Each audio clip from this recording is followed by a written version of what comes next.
Welcome back. We're going to be doing chapter number 2, the evolution of management thought. Our learning objectives for today's class: describing how the need to increase organizational efficiency and effectiveness has guided the evolution of management theory, explain the principal job of job specialization and division of labor, and tell why the study of person-task relationships is central to the pursuit of increased efficiency. Then number 3, identify the principles of administration and organization that underline effective organizations.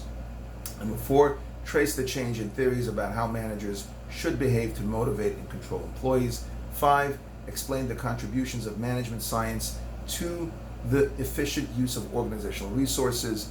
Explain why the study of external environment and its impact on an organization has become a central issue in management thought.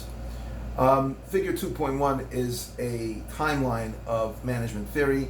To me, the actual timeline when it took place in history is not so important. It's not really a history class, so you can glance on this. I'm definitely not focusing on the exact timeline. Next slide, job specialization and the division of labor, slide 1 of 2. Adam Smith, 18th century economist, observed that firms manufactured pins in one of 2 different ways. Smith found that the performance of the factories in which workers specialized in only one or a few tasks was much greater than the performance of factories in which each worker performed all 18 pin-making tasks. I'm not a pin maker or the son of a pin maker. However, it's quite obvious that pin making is much more complicated than we all think it is. Move on to the next slide. Job specialization and division of labor, 2 of 2. Job specialization is the process by which a division of labor occurs as different workers specialize in different tasks over time. You become better at it, quicker at it, and therefore you make more of it, so you bring down the unit pricing. Next slide, F.W. Taylor and scientific management. Scientific management is the systematic study of the relationships between people and tasks for the purpose of redesigning the work process in the pursuit of increasing efficiency. The next slide, principles of management, of scientific management, slide 1 of 2. Number 1, study the way workers perform their tasks, gather all the informal job knowledge that workers possess, and experiment with ways of improving how tasks are performed.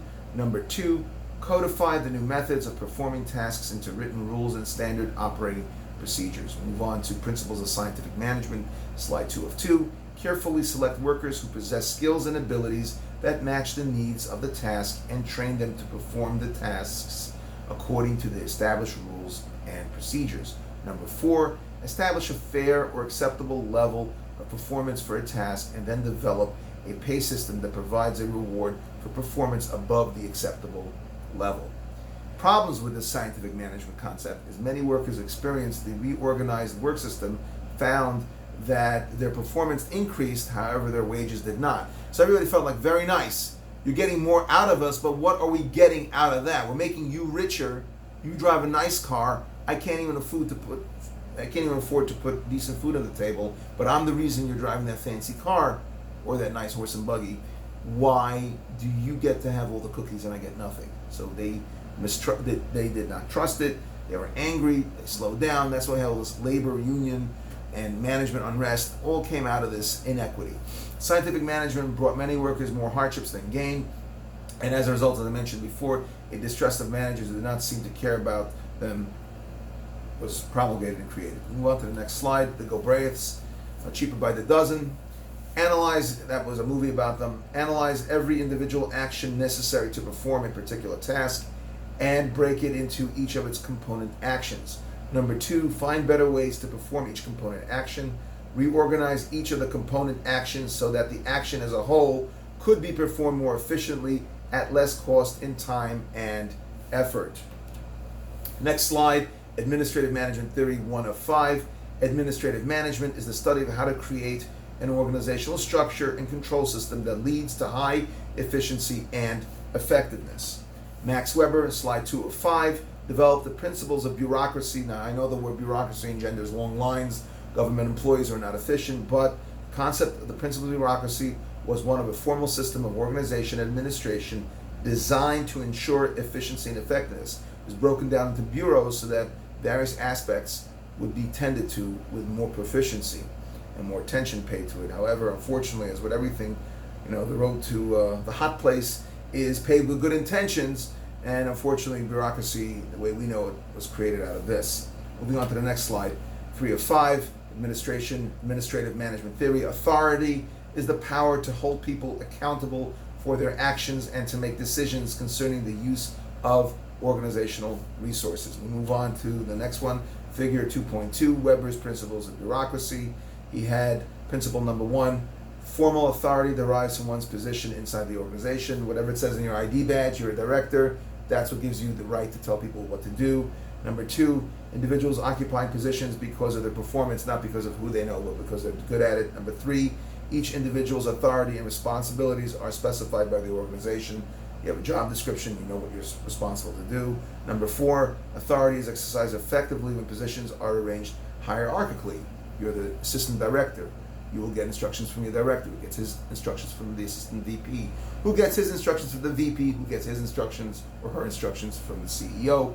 Finally, principle 5, rules of the organization are followed and control individual behavior. Move on to the next slide. Administrative management theory, 4 of 5. Rules, formal written instructions that specify actions to be taken under different circumstances to achieve specific goals. And we have something called standard operating procedures, SOPs, specific sets of written instructions about how to perform a certain aspect of a task. Move on to the next slide, administrative management theory, slide 5 of 5. Norms are unwritten informal codes of conduct that prescribe how people should act in particular situations and are considered important by most members of a group or organization. The next slide is table 2.1, Fayol's principles of management. Henry Fayol and other management theorists believe in division of labor, which is, as we said before with Adam Smith, everybody has a certain part of the production process as his or her responsibility, and they do a very good job of it. Authority and responsibility. Managers have the right to give orders and power to have subordinates listen to them. Unity of command. An employee should receive orders from only one supervisor. You can't have 3 people telling you what to do at the same time, or even at different times. Those 3 activities may clash with each other. Line of authority. The length of the chain of command that extends from the top to the bottom of the organization should be limited. Too much space between the top and the bottom leads to distortion. Centralization. Authority should not be concentrated at the top, because if only one person can sign the checks in an organization and that person is not there, and you have a problem, for example. Unity of direction. The organization should have a single plan of action to guide managers and workers. Equity is the fair treatment of everybody at work, making sure everybody is treated with justice and respect. Order. The arrangement of organizational positions should maximize organizational efficiency and provide employees with satisfying career opportunities. You want people getting bored, you want people getting stuck in the rut. Slide 2 of 2, initiative. Managers should allow employees to be innovative and creative. Discipline. Managers need to create a workforce that strives to achieve organizational goals. Remuneration of personnel. People need to be paid fairly.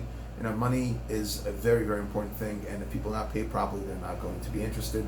Stability of tenure of personnel. Job security. If one is not secure in the position, they're always afraid, am I getting laid off? God forbid, am I not getting laid off? Their energies are going to be wasted on that as opposed to doing the job well. And spending your whole day on Monster or Indeed is not a good way of getting the job done. Subordination of individual interest to the common interest, making sure that the interests of the common needs of the organization are more important than your selfish motivations. And esprit de corps. Managers should encourage the development of shared feelings of camaraderie, comradeship, enthusiasm, or devotion to a common cause, which is very, very important. Behavioral management theory, the next slide. Behavioral management is the study of how managers should personally behave to motivate employees and encourage them to perform at high levels and be committed to the achievement of organizational goals. Mary Parker Follett, the next slide. She was very, very much involved in behavioral management. She was concerned that Taylor ignored the human side of the organization, suggested that workers help in analyzing their jobs. If workers have knowledge of the tasks, then they should have complete control of, or at least partial control of, the work process itself. Next slide, the Hawthorne Studies in Human Relations. Please read that carefully in the book. This is slide 1 of 5. Studies of how characteristics of the work setting affected workers' fatigue and performance at the Hawthorne Works of the Western Electric Company from 1924 through 1932. It was a longitudinal study. Workers' productivity was measured at various levels of light illumination. They lowered lights to see perhaps the lowering of the illumination of lights would cause a decrease in efficiency. And that's really what they're looking for, the magic amount of how much electricity you pump into the lights to get the maximum out of people. What happened was, slide 205, we had something called the Hawthorne effect. Workers' performance affected by their attitudes about their managers. Slide 3 and 5, the human relations movement, a management approach that advocates the idea that supervisors should receive behavioral training to manage subordinates in ways that elicit their cooperation and increase their productivity. Because what happened during this process, you had your regular employee coming in with his little lunchbox, unimportant, but all of a sudden you had all these scientists speaking to them, managers speaking to them nicely. There were all these creature comforts that were introduced. People felt more comfortable at work. Better relationship between managers, and when you have a better relationship with your manager, you have a better work experience. When you have a good relationship with your parents, you have a good home environment. When you have a good relationship with your spouse, you have a good life. So all these things can be used for your personal life as well. It's important to understand that managers don't only need to have technical skills, but they have to be human beings, have that empathy. By the way, I suggest that you follow Simon Sinek online. I'll try to post some of his videos which talk about leadership and how people should act. A very good book is Leaders Eat Last. I highly recommend it. Moving on to the next slide, the Hawthorne Studies of Human Relations, slide 4 or 5. Again, behavior of managers and workers in the work setting is as important as the level of performance at the technical aspect of the task. It's very important to understand that you need to have the technical know-how, but if you're not a human being, you don't know how to behave with your employees, then you're not a good manager. These studies demonstrated the importance of understanding how the feelings, thoughts, and behavior of work group members and managers affect performance. Next slide, slide 5 of 5 of the Hawthorne Studies in Human Relations. Informal organization is the system of behavioral rules and norms that emerge in a group. Organizational behavior is the study of the factors that have an impact of how individuals and groups respond to and act in organizations. The next slide, Theory X and Theory Y. Theory X and Theory Y were discussed, or actually discovered, spoken about by Douglas McGregor. And Theory X is an assumption, it's a set of negative assumptions about employees, that they're lazy, they're unengaged, and as such, they need to be closely monitored. Basically, it's kind of like the schoolmaster and the recalcitrant child who just doesn't want to learn. And it's going to be a combative kind of relationship, one we call micromanagement. Next slide, Theory Y, is a set of positive assumptions about employees that leads to the conclusion that a manager's task is to create a work setting that encourages commitment to organizational goals and provides opportunities for employees to be imaginative and to exercise initiative and self-direction as opposed to being micromanaged. Give the reins to the driver, let the driver drive the team of horses. Again, the next slide is Theory X versus Theory Y. And again, a couple of the assumptions. Theory X, people are lazy. They try to do as little as possible. To ensure that people work hard, you have to closely supervise them. Managers should create strict work rules and a strict work environment, kind of like a prison colony. Very, very bad way. If you're late 3.5 times within a month, you'll lose X amount of your pay. That's not going to engender good employee relations. Theory Y, employees are not inherently lazy. Given the right chance and the right environment, they'll do good work. All people try to work in the organization's best interest. Managers have to create that work environment where people are able to do things, give them initiative and self-direction, and of course there should be a decentralization of authority to employees to ensure that there is a smooth transition of information. Things don't get stuck on the top on the way down. Memos don't beget other memos, which beget other memos. Too many memos, too many meetings lead to nothing. Next slide is Southwest Airlines, which is a perfect example of how Herb Keller created a wonderful airline through the use of Theory Y. Management Science Theory, slide 1 of 3, contemporary approach to management that focuses on the use of rigorous quantitative techniques to help managers make maximum use of organizational resources to produce goods and services. A lot of math, a lot of science involved. This can be broken down further into quantitative and management and operations management. Quantitative management is utilization of mathematical techniques like linear programming, modeling, simulation, and chaos theory. Operations management gives management a set of techniques they can use to analyze any aspect of an organization's production system to increase efficiency. And this is studied at great length in management courses, both on the graduate level and the PhD level as well. The next slide, slide 303 of Management Science Theory, TQM, otherwise known as Total Quality Management, focuses on analyzing an organization's inputs, the raw materials conversion, which is taking those raw materials and converting them into output, which is the end product, and this is made to increase product quality and efficiency. So it's a look from every aspect of the organization's production, make sure that everyone's on board with giving the full maximal effort to produce the highest quality product or a rendering of service. Management Information System, MIS, give manager computer systems which give managers information about events occurring inside the organization as well as its external environment information that is vital for effective decision making.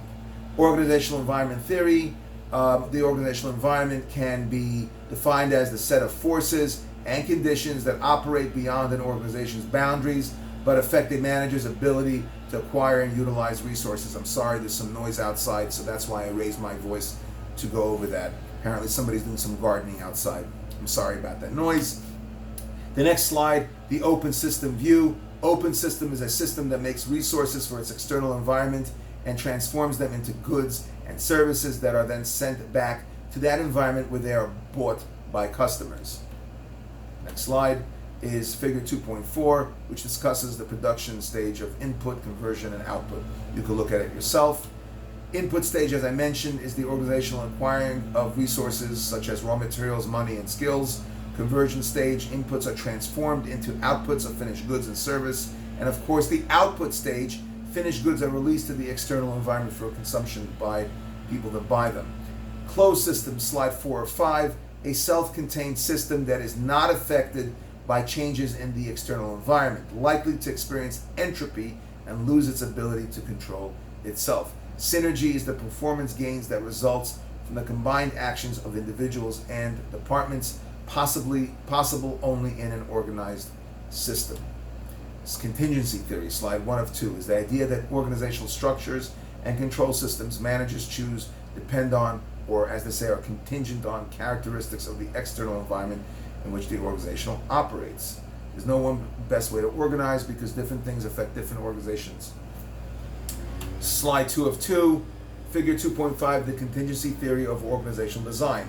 You have the characteristics of the environment, determine the design of an organization's structure and control systems, which of course actually flows into number 1, the top orange box. Organization is stable. In stable environments, choose a more mechanistic structure because things are more predictable. But in more dynamic environments, having a centralized system is actually very, very bad and can create hiccups within the organization. And as such, they have more of an organic structure, which is decentralized. They have horizontal communication as opposed to vertical communication. And you have cross-departmental cooperation as opposed to having one person in charge. You have task force of different departments getting together. Move on to the next slide. Types of structure, mechanistic structure, more of a theory X, an organizational structure which authority is centralized at the top, tasks and rules are clearly specified, and employees are closely supervised. It's very stifling. It's like being in a hot room. Next slide. Organic structure, as I mentioned before, more of a theory Y environment, an organizational structure in which authority is decentralized to middle and first line managers, and tasks and roles are left ambiguous to encourage employees to cooperate and respond quickly to the unexpected. That is the end of tonight's lecture. Thank you very, very much for listening, and have a wonderful evening or a wonderful day, depending on what time you're watching this video. Be well.